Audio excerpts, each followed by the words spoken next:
Maître Joseph Kofigo, bonjour. Bonjour. Ancien Premier ministre du Togo, très proche de l'ancien président Laurent Gbagbo, le président ivoirien, aujourd'hui en route ou alors qui commence par frôler le territoire ivoirien en se testant. Mais bien avant cela, vous avez pris soin d'écrire un ouvrage à son honneur, Chant pour un retour au pays natal. Est-ce une prophétie? Aujourd'hui, la réalisation de cette prophétie, monsieur Kofigo. Oh, vous savez, la prophétie, ça a un caractère un peu mystique. Hein? Bon, je ne vais pas jusque-là. Hein? Je suis comme un citoyen ordinaire. Je dirais tout simplement, humblement, que j'ai tiré tout ceci, tout ce que j'ai écrit. Dans ce recueil, c'est un recueil de poèmes, tout ce que j'ai écrit dedans. Et je l'ai tiré de ma connaissance profonde du personnage extraordinaire qu'est le président Laurent Gbagbo. Et donc, quand tu connais bien quelqu'un, quand vous connaissez quelqu'un, et qu'on l'accuse de tous les maux, vous, même si ce sont des millions de personnes qui l'accusent de tous les maux, quand vous le connaissez d'une manière presque intime, vous connaissez ses convictions, vous connaissez sa vision, du monde, vous pouvez dire, vous, si vous êtes honnête, non.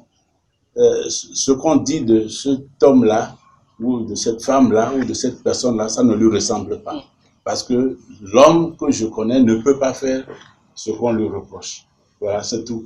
Chant pour un retour au pays natal. L'heure a sonné pour vous aujourd'hui d'entonner cette chanson, c'est cela? Mais bien sûr, puisque à l'heure où nous parlons, Gbagbo est en train de fouler le sol natal, il revient. Il y a 10 ans, qu'il aurait cru, hein, on l'a pris, on l'a menotté, on l'a ligoté en quelque sorte, on l'a jeté. Comme une vulgaire personne. Comme une vulgaire bandit dans un avion. Et ceux qui l'ont fait ont pensé qu'il ne reviendrait plus jamais. Voyez-vous? Mais nous et quelques-uns à travers le monde, nous avons toujours cru que Gbagbo s'en sortirait vainqueur et qu'il reviendrait. Que s'il existe un Dieu, ce Dieu se manifestera le moment qu'il choisira pour que l'innocence de Gbagbo puisse éclater aux yeux du monde. Alors d'où vous vient cette conviction profonde de l'innocence de l'ancien président Laurent Gbagbo? Tout simplement parce que comme il est dit dans la Bible, nous avons combattu le bon combat. Gbagbo et moi, nous avons lutté pour l'avènement de la démocratie, non seulement dans nos pays respectifs, mais également de la démocratie en Afrique. Nous sommes des compagnons de lutte. Donc à partir de ce moment-là, je ne vois pas quelqu'un qui prône la démocratie, qui prône l'état de droit et qui le prône sincèrement et qui est prêt, qui est déjà allé en prison. Avant même d'être au pouvoir, il a été une fois en prison. Il a été arrêté plusieurs fois. Il a été en exil.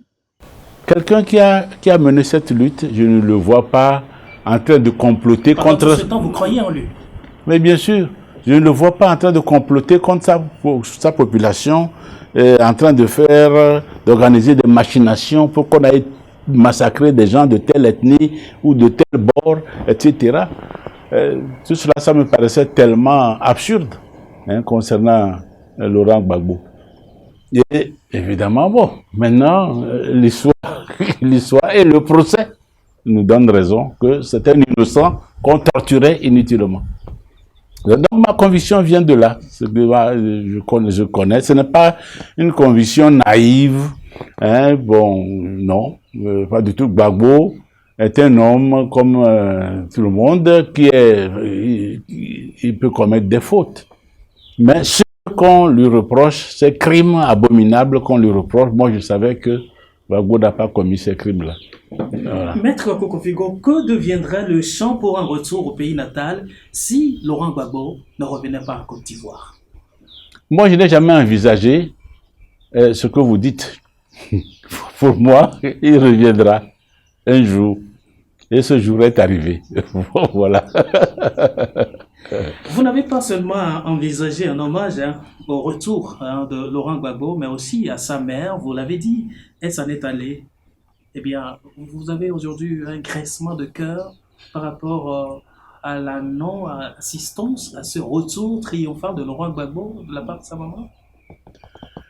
Mais la mère est morte et ne peut pas assister, ne peut pas éprouver cette joie. Mais, pourquoi pas, comme nous sommes des croyants, peut-être là où elle est, là où elle est, et je suis sûr qu'elle est en train de vibrer de joie au retour de son fils. Vous savez que j'ai été à Accra pour rendre visite à la mère du président Gbagbo, au moment où elle-même, elle était en exil. À Accra, toute la famille était en exil. La maman de Laurent, sa sœur Koudou Jeannette et bien d'autres, pendant que son fils Michel était en prison au Djenné, je crois. À Bounia. Michel était en prison là-bas. Donc j'ai été à Accra, j'ai vu la vieille, et ce qui m'a fait plaisir, c'est que l'entourage a fait en sorte qu'elle ne se rende pas compte que Gbagbo était déporté et jeté en prison chez les Blancs, comme on dit. On lui a fait croire que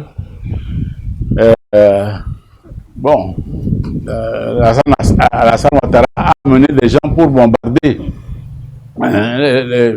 la Côte d'Ivoire et que Gbagbo est allé à l'étranger pour essayer de demander des explications et tout ça, et qu'il allait revenir. Donc, heureusement, la vieille a vécu pendant longtemps dans l'ignorance que son fils était en prison. Et je crois que ça l'a aidé à vivre jusqu'à ce que la mort naturelle l'emporte. Voilà, c'est ça. Maître Kofiko, je vous reviens sur quelques lignes de cet hommage rendu à la mère de Laurent Gbagbo. Elle aura enfin à goûter le vrai repos. N'ayons pas le regret, puisqu'elle a la couronne réservée à celles qui jamais ne claironnent, mais ont élevé leur fils au rang des héros. Est-ce que vous aviez avant ce charisme de la maman de Laurent Gbagbo, ou c'est à travers son fils Gbagbo que vous lui reconnaissez ça? Non, j'ai été informé sur ce qu'est cette femme, son amour profond pour son fils, mais surtout sa discrétion. Ce n'est pas la mère, ce n'est pas disons la Vierge Marie, c'est plutôt la maman discrète. Gbagbo ne l'a pas mise en avant pour que les gens chantent ses louanges. La preuve, que c'est après sa mort que certains ont commencé à se demander « Ah, ben elle vit la mère de Gbagbo, etc. » Parce que Gbagbo a toujours dit que c'est lui qui a été élu président et qui ne gouverne pas avec la famille.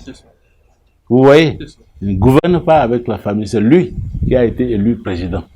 Donc il choisit des collaborateurs avec lesquels il dirige le pays, il a choisi des collaborateurs avec lesquels il dirigeait le pays, mais ce n'est pas avec la famille qu'il gouverne. Donc voilà, mais cette femme avait la réputation d'être une femme très pieuse et discrète, et qui donnait des conseils discrètement à son fils, et c'est toujours des conseils de modération, des conseils de paix, des conseils pour aimer les autres. Et voilà pourquoi j'ai tenu à lui rendre hommage aussi dans cet ouvrage. Un hommage vibrant également à Simone Gbagbo, l'épouse Laurent Gbagbo. Alors je reviens sur quelques lignes. Elle a su conserver ce sourire ineffable qu'elle arborait toujours comme ultime ornement. Sauf quand elle priait. lors des bombardements, les yeux fixés au ciel, attendant un miracle. Que voulez-vous dire? Ah, vous savez que Simone est une femme extraordinaire. D'abord, très peu de gens à l'extérieur savent que, en réalité, elle était militante de première heure du Front populaire ivoirien. Donc, elle était militante du Front populaire ivoirien avant d'épouser le président Laurent Gbagbo. Donc, elle n'était pas simplement une première dame. Elle était une militante. Elle a été élue députée. Donc, c'était une élue. Et elle était l'une des chevilles ouvrières du fonctionnement du Front populaire ivoirien, de son parti. Mais c'est également, on peut l'appeler une dame courage. Au milieu de l'adversité, elle a su garder sa dignité. Je suis bien placé pour le savoir. Et quand elle a été malmenée, le jour ultime, ce 11 avril, Malmenée, humiliée. humiliée, ce 11 avril 2011, 2011, et elle a su garder sa dignité. Elle a été embastillée à Odjéné, dans le nord-ouest de la Côte d'Ivoire. J'ai été là-bas pour lui rendre visite, dans son lieu de détention, et j'ai été extrêmement touché par sa dignité. Et quand elle est sortie de prison, j'ai été également touché par sa capacité à pardonner. Et c'est là que on découvre la véritable humanité dans l'homme, oui, en l'espèce, dans la femme, dans la grande dame qu'elle est. Elle mérite également donc, un hommage. Voilà pourquoi elle a une place de choix dans ce recueil de poèmes. Sont pour un retour au pays natal. Eh bien, Laurent Gbagbo, aujourd'hui, en Côte d'Ivoire, quels sont vos réels pronostics sur la politique ivoirienne dans les temps à venir? Oh, moi, je crois que le retour achevé de Laurent Gbagbo en Côte d'Ivoire ouvre une nouvelle ère. Gbagbo était le chaînon manquant pour une bonne politique de réconciliation nationale.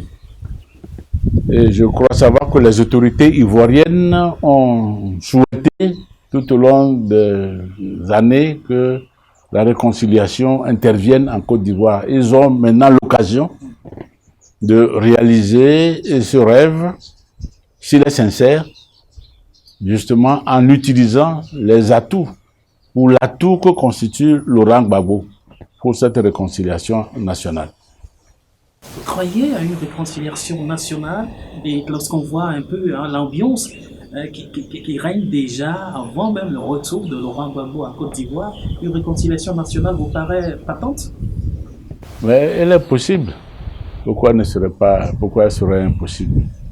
Il y a des situations dans le monde qui ont été plus compliquées que ça. Souvenez-vous du temps de l'apartheid. L'apartheid en Afrique du Sud. Ça paraissait une situation insoluble. Mais une solution a été trouvée grâce au charisme d'un homme qui s'appelle Nelson Mandela. Mais ailleurs, au-delà de notre continent, souvenez-vous de la guerre civile en Irlande du Nord. C'est une guerre qui a duré pratiquement un demi-siècle. Et personne n'en voyait l'issue. Et pourtant, des gens se sont assis autour d'une table et ils ont trouvé une solution à leurs problèmes. On peut multiplier ainsi les exemples. Moi, j'ai eu en tant que Premier ministre, à diriger, à intervenir et à chercher des solutions à des crises internes. Et je peux vous dire que au départ, bon, on croit que c'est difficile, c'est impossible, tel n'acceptera jamais ceci, etc. Mais finalement, à force de discuter, on arrive à trouver une solution. Or, Gbagbo a l'habitude, Laurent Gbagbo a l'habitude de dire, c'était son leitmotiv, assoyons-nous et discutons. C'est son leitmotiv, assoyons-nous et discutons. Mais voilà, Gbagbo est de retour dans son pays.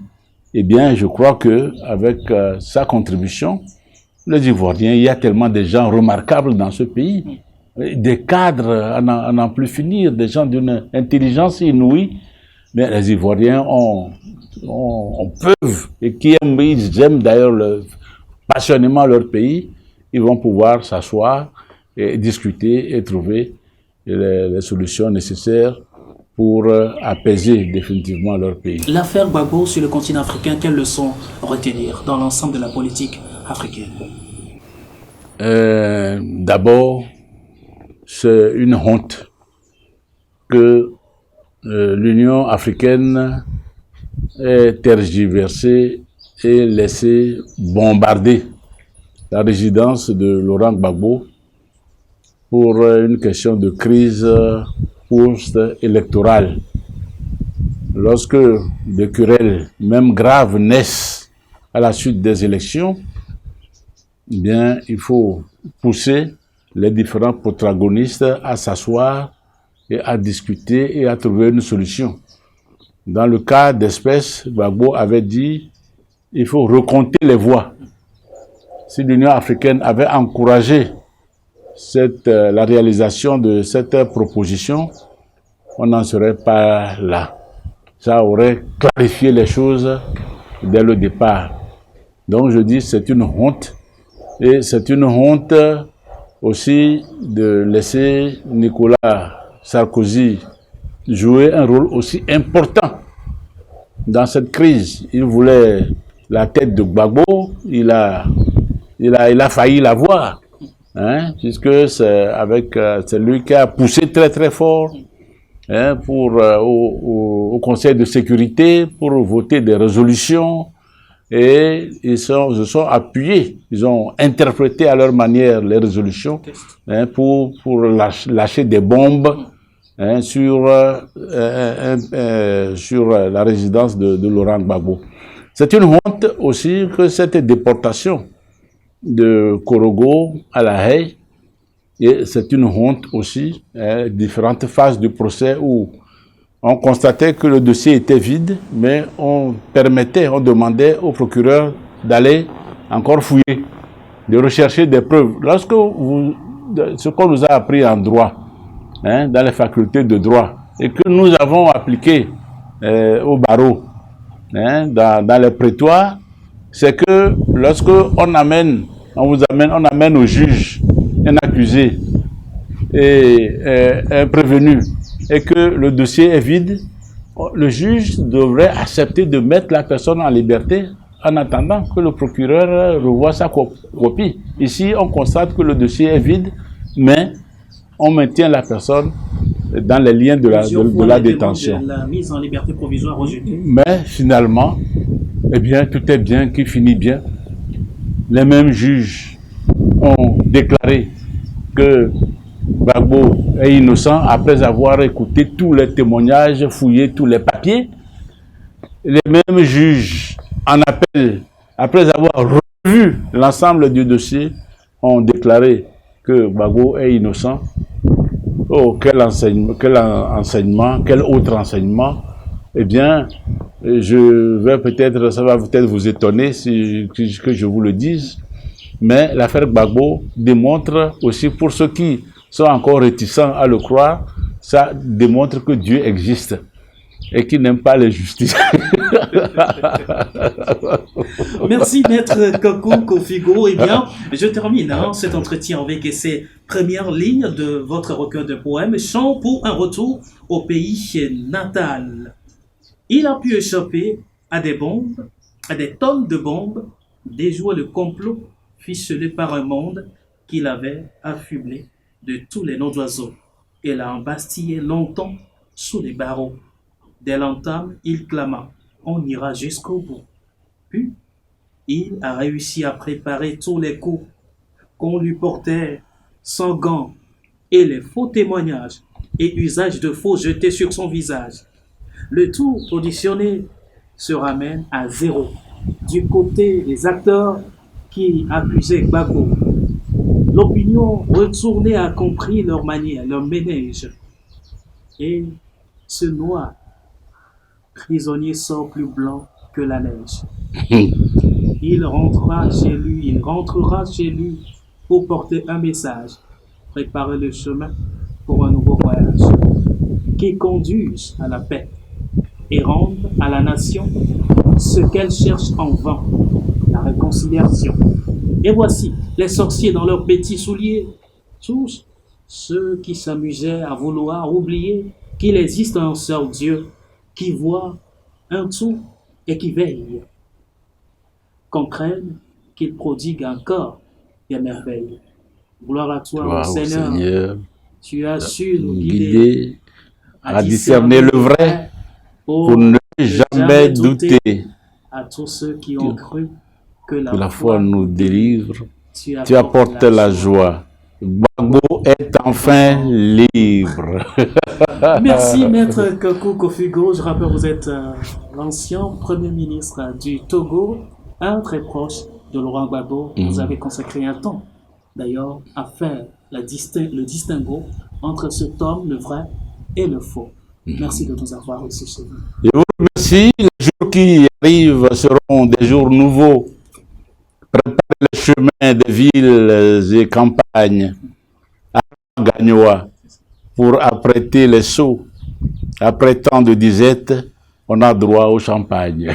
C'est le jour des champagnes. Merci beaucoup. Merci, Maître Koko Kofi-Go. Alors, cet ouvrage est à portée de tous ceux qui le veulent très bien. À très bientôt sur notre propre chaîne.